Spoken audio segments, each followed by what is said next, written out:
दैवी संपद मंडल आश्रम राधा कृष्ण मंदिर के 86वें वार्षिकोत्सव में तृतीय दिन आयोजित प्रवचन सत्र में अनेक वक्ताओं ने मंच से संबोधित किया।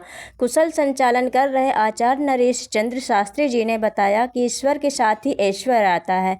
जब आप ईश्वर के साथ जुड़ते हैं तो आपकी समस्त कामनाएं पूर्ण हो जाती है। भगवान शंकर से संस्कृत तथा संस्कृति दोनों की उत्पत्ति हुई। इस विषय पर भी रोचक प्रकाश डाला।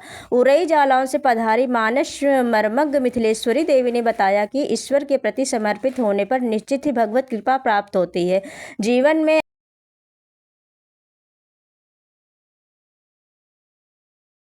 अपना परिचय बता दीजिए और कार्यक्रम के बारे में बता दीजिए। मैं स्वामी ज्योतिर्मयानंद सरस्वती अध्यक्ष श्री दैवी संपद मंडल आश्रम राधा कृष्ण मंदिर छोटी बाजार रायपुर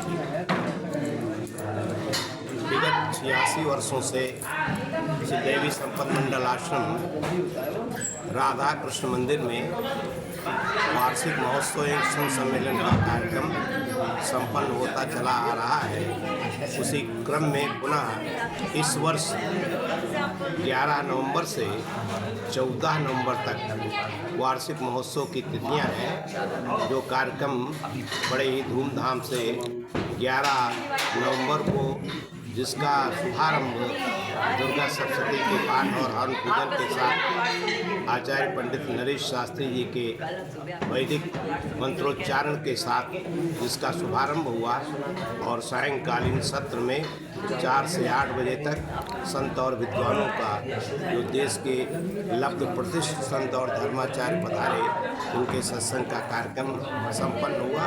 और इसी क्रम में 12 और आज 13 तारीख को भी सत्संग का कार्यक्रम संपन्न हुआ। इस कार्यक्रम की अध्यक्षता के लिए हमारे बीच कनका नदी द्वार से महामंडलेश्वर स्वामी रामेश्वरानंद जी महाराज पधारे और उरई जालौन चित्रकूट धाम से हमारे बीच में सुश्री मिथिलेश्वरी दीक्षित जी पधारी और आचार्य हमारे पंडित नरेश शास्त्री जी उन्नाव से पधारे।